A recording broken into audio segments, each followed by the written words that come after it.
بسم اللہ الرحمن الرحیم۔ السلام علیکم بختاور اسلامک ٹی وی کے معزز ناظرین، امید کرتی ہوں کہ اللہ پاک کے فضل و کرم سے آپ سب خیر و عافیت سے ہوں گے۔ لاکھوں کروڑوں درود و سلام ہوں آقا کملی والے محمد صلی اللہ علیہ وآلہ وسلم پر، لاکھوں کروڑوں درود و سلام ہوں اہل بیت پر۔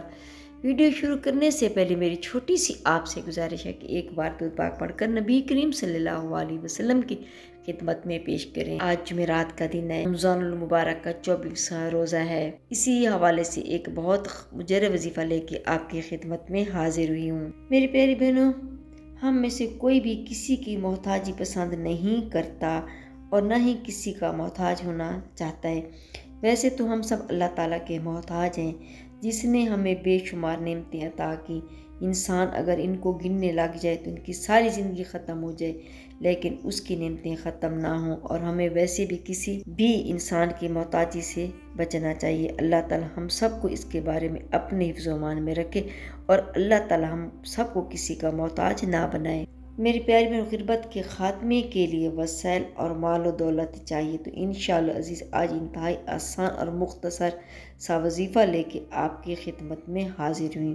انشاءاللہ امید ہے کہ جو بھی شخص وہ وظیفہ پڑھے گا تو انشاءاللہ اس کی رزق میں برکت ہوگی۔ صرف ایک تسبیح کا وظیفہ، کوئی بڑا وظیفہ نہیں ہے، کوئی لمبے وظائف نہیں، اور نہ ہی کوئی زیادہ ٹائم لگے۔ میری پیاری بہن، ایک مرتبہ اس کو کر کے دیکھیں، انشاءاللہ تعالیٰ آپ کو امید کی کرن نظر آئے گی اور آپ کے گھر سے رزق روزی کی تنگ دستی دور ہو جائے گی۔ انشاءاللہ اب جب یہ مسائل پیدا ہوئے، جیسا کہ حالات ابھی چل رہے ہیں، ملک کے حالات بھی، اور بہت سارے لوگ رزق روزی کے حوالے سے تنگ ہو رہے ہیں، تو یہ وظیفہ شروع کر دیں غائبانہ طور پر، جیسے کہ قرآن کریم میں اللہ تعالیٰ فرماتے ہیں، اور ہم ان کو ایسی جگہ سے رزق عطا فرمائیں گے کہ ان کے وہم و گمان بھی نہیں ہوگا۔ تو انشاءاللہ تعالیٰ بھی ہمارے گھروں میں اور سب کے گھروں میں اللہ تعالیٰ خیر و برکت عطا فرمائے، اور یہ وظیفہ آپ شروع کریں، برکتیں اور ساری چیزیں انشاءاللہ آپ کے مقدر ہوں گی۔ میری پیاری بہن، جمعرات کے دن جب رات آئے اس وقت 21 مرتبہ یہ وظیفہ میرے بتائے گئے طریقے سے پڑھ کر دیکھ لینا۔ دولت، رزق اگر آپ کے پاس نہیں ہے، کوئی کام دھندہ نہیں ہے، جاب نہیں ہے، نوکری نہیں ہے، کاروبار نہیں چل رہا، کوئی رزق کے اسباب پیدا نہیں ہو رہے، کوئی ذریعہ معاش نہیں ہے، تو صرف ایک بار یہ وظیفہ کر لینا۔ تو میری پیاری بہنوں، یہ وظیفہ بہت سے لوگ رات کو پڑھ لیں تو گھر میں غریبی ہے، فاقہ مصفلی ہے، قرضوں کا بوجھ ہے۔ اگر آپ چاہتے ہیں کہ آپ امیر بن جاؤ، غریبی سے امیری کی طرف آنا چاہتے ہیں، فلسی سے بچنا چاہتے ہیں، میری پیاری بہنوں، ایک بار میرے بتائے کہ طریقے سے آپ نے اس عمل کو لازمی کرنا ہے، غریبی کا انشاءاللہ خاتمہ ہو جائے گا، ایک رات کے اندر آپ کے حالات بدل جائیں گے۔ تو میری پیاری بہنوں، آج آپ کو اللہ کا اسم مبارک اور قرآن مجید کی ایک آیت کا وظیفہ بتاؤں گی، جس کو پڑھنے کے ساتھ ہی آپ کے حالات بدل جائیں گے۔ اسم مبارک اور آیت کی برکت اور طاقت بہت زیادہ ہے۔ اسم مبارک اور آیت کا وظیفہ آپ لوگ اپنی زندگی میں صرف ایک بار کر لیں تو آپ اس کو روزانہ کریں گے، کیونکہ یہ آیت ہے حسبنا اللہ و نعم الوکیل۔ اس کا وظیفہ آپ کو کس طرح کرنا ہے یہ میں ابھی آپ سے شیئر کروں گی۔ میری پیاری بہنوں، رمضان المبارک کا مہینہ ہے، یہ بہت بابرکت اور فضیلت والا مہینہ ہے۔ جیسا کہ ہم سب جانتے ہیں، یہ آخری عشرہ چل رہا ہے، تو جتنا بھی ہو سکے آخری عشر میں استغفار پڑھ کے اپنے گناہوں سے اللہ تعالیٰ سے معافی مانگ لینی چاہیے، کیونکہ زندگی کا کوئی بھروسہ نہیں ہے کہ سانسوں کی ڈوری کب ٹوٹ جائے اور ہمیں استغفار کا موقع بھی نہ مل سکے۔ حدیث شریف میں کہ حضرت ابو ہریرہ رضی اللہ عنہ سے منقول ہے کہ نبی کریم صلی اللہ علیہ وسلم نے فرمایا، جب تمہیں کوئی بھاری اور مشکل معاملہ پیش آ جائے تو حسبنا اللہ و نعم الوکیل پڑھ لیا کرو۔ ہر طرح کی مشکل پریشانی صرف اللہ تعالیٰ پر توکل ہی کرنا چاہیے اور زبان پر یہ الفاظ لانے چاہیے۔ ارشاد باری تعالیٰ ہے، اللہ ہی ہمیں کافی ہے اور وہ بہترین کارساز ہے۔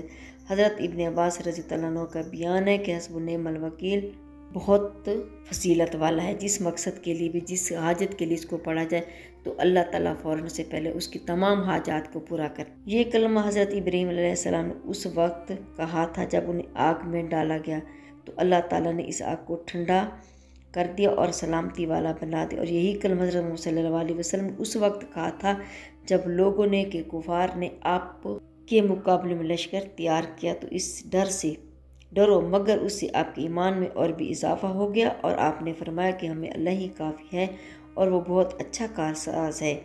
حسبنا اللہ و نعم الوکیل، یعنی اللہ ان پر توکل، اسی کے سامنے گڑ گڑانے والے کے ساتھ اللہ کافی ہے، وہی دہشت کدا کو امن اور نصیب فرماتا ہے۔ لہٰذا جو بھی اسے اپنا ولی بنا لے، اسی سے مدد طلب کرے، اسی پر توکل رکھے، مکمل طور پر اسی کی طرف رجوع کرے تو اللہ تعالیٰ اس کا ولی بن کر اس کی مکمل حفاظت فرماتا ہے۔ جو صرف اللہ تعالیٰ سے ڈرے اور تقوی اختیار کرے اور اسے ہر دشت ڈر سے امن فراہم فرماتا ہے اور اس کی ضرورت کے مطابق ہر چیز مہیا کرتا ہے۔ یہ وظیفہ ایسا ہے کہ اس وظیفے کو پڑھنے والے کی قسمت فوراً بدل جاتی ہے۔ تقدیر کے بند تالے وظیفہ پڑھنے کے ساتھ ہی کھل جاتے ہیں۔ اس وظیفے کو میری بہنیں بھی پڑھیں، میرے بھائی بھی لازمی پڑھیں، اور جس کی جو بھی حاجت ہے، جو بھی پریشانی ہے، جو بھی مشکل ہے، جو بھی آپ کی زندگی میں رکاوٹ ہے، تو میری پیاری بہن اتنا مجرب عمل ہے، اتنا خاص عمل ہے کہ اس کو ایک مرتبہ پڑھنے کے ساتھ ہی آپ کے تمام مسائل حل ہو جائیں گے۔ میری پیاری بہن، رات کے وقت سچے دل سے، سچے یقین کے ساتھ اللہ کے ذات پر مکمل یقین اور بھروسہ کرتے ہوئے آپ نے اس عمل کو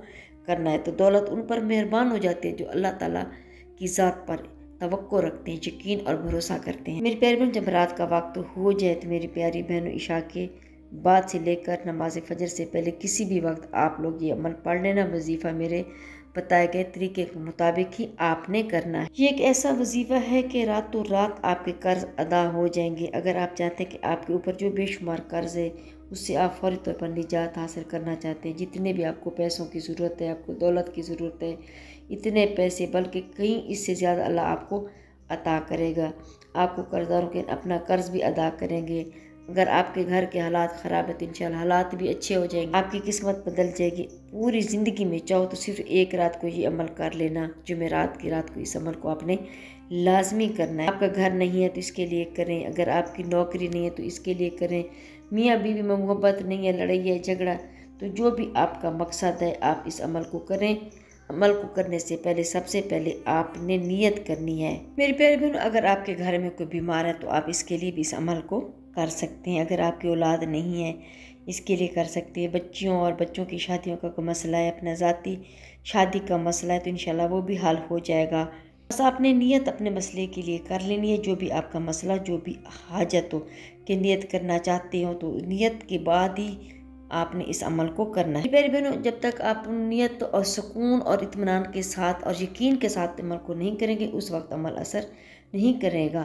کوئی بھی وظیفہ یا کوئی بھی عمل آپ کیا کریں تو سب سے پہلے آپ نے اس کو یقین اور توجہ کے ساتھ کرنا ہے۔ وظیفہ شروع کرنے سے پہلے آپ نے ایک بار درود ابراہیمی پڑھنا ہے۔ اگر درود ابراہیمی نہیں پڑھ سکتے تو آپ کوئی سا بھی درود پاک پڑھ لیں، لیکن درود پاک آپ نے لازمی پڑھنا ہے، کیونکہ درود پاک کے ساتھ کیا گیا وظیفہ ہو یا دعا اللہ تعالیٰ کے ہاں فوراً سے پہلے ہی قبول ہو جاتی ہے۔ پھر آپ لوگ اطمینان سے، سکون سے بیٹھ کر، آپ اپنے گھر میں ہیں، کہیں الگ ہیں، تو آپ اس وظیفے کو کریں۔ گھر والوں سے بھی کہ ان کے کوئی مسئلے تو وہ بھی اس عمل کو کریں۔ تو میری پیاری بہنوں، آپ نے جب وظیفہ شروع کرنا ہے تو آپ نے کسی سے بات نہیں کرنی اور نہ ہی کوئی آپ سے بات کریں۔ آپ نے سکون اور اطمینان کے ساتھ اپنے گھر میں بیٹھ کر وظیفہ کریں۔ اگر آپ کہیں جاب کرتے ہیں، کہیں بھی بیٹھ کر آپ اس عمل کو کر سکتے ہیں۔ کوشش تو یہی کریں کہ گھر میں بیٹھ کر وظیفہ کریں۔ اگر آپ کو وقت نہیں ملتا، آپ بزی رہتے ہیں، تو پھر آپ جہاں بھی ہیں آپ اس عمل کو کر سکتے ہیں۔ میری پیاری بہن، جتنی آپ کی حاجتیں ہوں، پریشانیاں، دکھ و تکلیفیں، بیماریاں ہوں، ان کے لیے آپ آخر میں دعا مانگے گا تو اللہ تعالیٰ اس وظیفے کے طفیل آپ کی تمام حاجات کو پورا کرے گا۔ میری پیاری بہنوں، اس عمل کو آپ اپنے زندگی کا معمول بنا لیں۔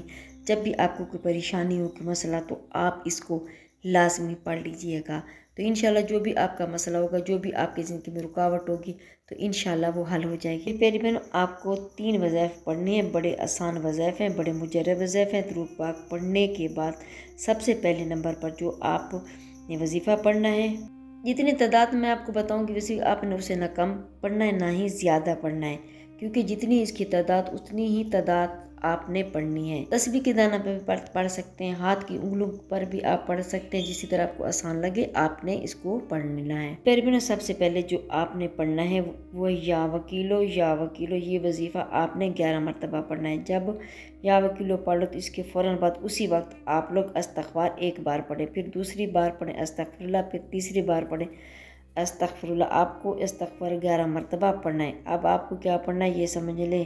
اس کے بعد آپ نے پڑھنا ہے الوکیل، اسے کہتے ہیں جو سب جہانوں کی تخلیق تدبیر، رہنمائی اور تقدیر کا ذمہ دار ہے۔ الوکیل وہ ذات ہے جو احسان کرتے ہوئے اپنے بندوں کے معاملات سنبھالے ہوئے، چنانچہ اللہ تعالیٰ انہیں ضائع نہیں ہونے دیتا اور انہیں تنہا بھی نہیں چھوڑتا، بلکہ انہیں کسی اور کے سپرد بھی نہیں کرتا۔ اب آپ کو بالکل آخر میں ایک وظیفہ پڑھنا ہے، ان کا عمل۔ اس میں آخر میں آپ کو جو وظیفہ پڑھنا ہے وہ بڑا مجرب وظیفہ ہے۔ اس وظیفے کو پڑھنے سے پہلے بسم اللہ الرحمن الرحیم پڑھ لینا، اور بسم اللہ الرحمن الرحیم کو آپ نے 3 مرتبہ پڑھنا۔ یہ وظیفہ پڑھنے سے پہلے تسبیح اپنے ہاتھوں میں پکڑ لیں، تسبیح نہ ہو تو سیدھے ہاتھ پر اچھی طرح گن کر کے یہ وظیفہ پڑھنا شروع کریں۔ یہ وظیفہ میری پیاری بہنوں، یہ وظیفہ حسبنا اللہ و نعم الوکیل، اس وظیفے کو اچھی طرح سے گنتی کر کے پڑھیے گا۔ یاد رہے میری پیاری بہنوں، اس میں کمی بیشی بالکل بھی نہیں کرنی۔ حسبنا اللہ و نعم الوکیل اس وظیفے کو آپ لوگ 7 مرتبہ سب سے آخر میں پڑھ لیں۔ تو اس کے بعد آپ کو کرنا یہ کہ 1 مرتبہ درود پاک آپ نے وظیفہ شروع وقت جو پڑھا تھا وہی درود پاک آپ آخر میں بھی پڑھ لینا ہے۔ میری پیاری بہنوں، جب درود پاک آپ پڑھیں تو اس کے بعد آپ نے کرنا یہ کہ جو آپ کی حاجتیں ہوں، مرادیں ہوں، جو پریشانیاں، تکلیف، جو اس کے لیے آپ اللہ پاک سے خوب دعا مانگنے، تو میری پیاری بہنوں سب سے پہلے یا وکیلو 11 مرتبہ پڑھنا ہے۔ اس کے بعد آپ نے 11 مرتبہ استغفار پڑھنا ہے۔ استغفار پڑھنے کے بعد آپ نے بسم اللہ الرحمن الرحیم 3 مرتبہ پڑھ کے قرآن مجید کی آیت حسبنا اللہ و نعم الوکیل 7 مرتبہ پڑھنی ہے، اور اس کے بعد آخر میں آپ نے وہی درود پاک پڑھنا ہے جو آپ نے شروع میں پڑھا تھا۔ تو میری پیاری بہنوں، ہم لوگ رزق کی بے قدری بہت کرتے ہیں، تھوڑی ضرورت کے باوجود زیادہ پکانا پھر اسے ضائع کرنا ہماری عادت بن چکی ہے، لہٰذا ہمیں رزق کی قدر کرنی چاہیے۔ جب رزق کی بے حرمتی کرتے ہیں تو کو ناپاک جگہ پر پھینکنا بے حرمتی ہے۔ کوشش کریں کہ بچ جانے والا کھانا پرندوں کو یا جانوروں کو کھلا دیا کریں۔ ام المومنین حضرت عائشہ صدیقہ رضی اللہ عنہا سے مروی ہے کہ ایک حدیث شریف کا مفہوم کچھ یوں ہے کہ رحمت عالم صلی اللہ علیہ وسلم کا کاشیان نبوت پر تشریف لائے تو روٹی کا ٹکڑا زمین پر پڑا ہوا دیکھ تو آقا محمد صلی اللہ علیہ وسلم اٹھایا، صاف کیا اور کھا لیا۔ غریب پروار نبی کریم صلی اللہ علیہ وسلم نے ام المومنین حضرت عائشہ صدیقہ سے فرمایا، اچھی چیز کا احترام کیا کر، روٹی جب کسی سے بھاگتی ہے تو لوٹ کر نہیں آتی۔ اچھی چیز سے مراد اللہ تعالیٰ کی دی ہوئی تمام نعمتیں ہیں۔ جو چیز زیادہ معلوم ہو کسی حقدار کو دے دیا کرو۔ رزق میں تنگی، کمی اور نحوست کے چند اسباب درج کر رہی ہوں جو کہ نبی کریم صلی اللہ علیہ وسلم کے اقوال مشہدہ پر مبنی۔ فرض عبادات یعنی روزہ، نماز، زکوٰۃ، حج وغیرہ کا اور ایک نہ کرنا، بے وضو کام پر جانا، کھانے سے قبل ہاتھ نہ دھونا، ناپاک حالت میں کھانا، بے وضو یا ناپاکی کی حالت میں کھانا پکانا، کھانے سے قبل بسم اللہ الرحمن الرحیم نہ پڑھنا، شیطان شریک تام ہو جاتا ہے۔ نمبر 7 اندھیرے میں بیٹھ کر کھانا۔ نمبر 8 راستے میں بیٹھ کر کھانا، کھڑے ہو کر کھانا، سونے کی جگہ پر بیٹھ کر اور بغیر دسترخوان کے کھانا۔ نمبر 11 کھانا سامنے آ جانے پر دیر سے کھانا، کھانے کے دوران دنیا کی باتوں میں مصروف ہو جانا۔ نمبر 13 الٹے ہاتھ سے کھانا، ننگے سر کھانا، مکروہ اشیاء کھانا مثلاً اوجری وغیرہ، دانتوں سے کتر یا کاٹ کاٹ کر کھانا۔ نمبر 17 برتنوں میں کھانا بچا دینا۔ نمبر 18 کھانے کے برتن میں ہاتھ دھونا۔ نمبر 19 کھانا چھوڑ دینا یعنی اسے ڈھانپ کر رکھنا چاہیے۔ ٹوٹے برتن میں کھانا، بغیر دھلے یا داغدار برتن میں کھانا، ماں باپ کی نافرمانی کرنا، غیبت کرنا، چغلی کرنا، جھوٹ بولنا، میاں بیوی کے ایک دوسرے کے حقوق میں شریعت کے خلاف ورزی کا مرتب ہونا، بد کلامی اور فضول باتیں کرنا، رشتہ داروں سے لڑائی جھگڑا کرنا، کعبہ کی طرح منہ کر کے پیشاب کرنا، سایہ دار درخت کے نیچے پیشاب کرنا، بیت الخلاء ننگے سر جانا، غسل فرض ہونے کی صورت میں طہارت میں تاخیر کرنا، شراب پینا، نشہ وغیرہ چیزیں کھانا، حرام گوشت خوراک کھانا، حرام مال کھانا، جھوٹی گواہی دینا اور جھوٹی قسم کھانا، الزام بہتان لگانا، قرآن کی تلاوت نہ کرنا، کسی پر جادو کرنا یا کروانا، کسی مسلمان کو اپنی زبان سے یا ہاتھ سے نقصان پہنچانا یا ارادہ کرنا، کسی کا راز فاشا کرنا، زیادہ سونا، فجر کے وقت سوتے رہنا، رات دیر تک دنیاوی کاموں کے لیے جاگتے رہنا، رات تاخیر سے اپنے گھر میں قیام گاہ میں آنا، بغیر سلام کے گفتگو کرنا، گھر میں آتے جاتے افراد خانہ کو سلام نہ کرنا، اپنے استعمال کے کپڑوں سے منہ وغیرہ صاف کرنا، پھٹے ہوئے اور گندے لباس پہننا، والدین کی حیات میں ان کے لیے خیر کی دعا نہ کرنا اور ان کی وفات کے بعد مغفرت کی دعا نہ کرنا، خود نیک بننے کی کوشش اور اہل خانہ کو برائیوں سے نہ روکنا، گناہ اور برائی کو شرعی طریقے سے نہ روکنا جب کہ وہ آپ کے استطاعت میں ہو، زنا کرنا، غیر محرموں سے دوستی کی تعلق رکھنا، اپنی اولاد کو غیر اسلامی ماحول میں رکھنا، اپنی اولاد کو بد دعا دینا خواہ دل سے ہی کیوں نہ ہو۔ عورتیں بچوں کو ڈانٹتی ہیں، بعد میں ان بچوں کو بدتمیزی کا شکوہ کرتے ہیں، یہ بھی نحوست کا سبب ہے۔ ننگے سر سونا، شرعی لباس کی حدود سے مختلف لباس پہننا، بیٹھ کر پگڑی امامہ باندھنا، کھڑے کھڑے شلوار یا پاجامہ پہننا، استغفار نہ کرنا، گھر کی صفائی کا مناسب انتظام نہ کرنا۔ میری پیاری بہنوں، ایسی تمام باتوں سے پرہیز کرنا چاہیے، خیال رکھنا چاہیے، کیونکہ یہ سنت ہے نبی کریم صلی اللہ علیہ وسلم کی۔ تو میری پیاری بہنوں، اللہ تعالیٰ کا شکر ادا کرنا چاہیے کہ اللہ تعالیٰ نے ہمیں مسلمان بنایا اور امتی محمد صلی اللہ علیہ وسلم میں شامل فرمایا۔ میری پیاری بہنوں، میری کوشش ہوتی ہے کہ اچھی سے اچھی ویڈیو لے کے آپ کی خدمت میں پیش کروں تاکہ آپ کی معلومات میں بھی اضافہ ہو اور آپ اس سے زیادہ فائدہ بھی اٹھا سکیں۔ میری آپ سے ایک چھوٹی سی گزارش ہے کہ میری ویڈیو دوسرے بہن بھائیوں کے ساتھ شیئر کر دیا کریں تاکہ وہ بھی اس سے فائدہ اٹھا سکیں۔ جزاک اللہ۔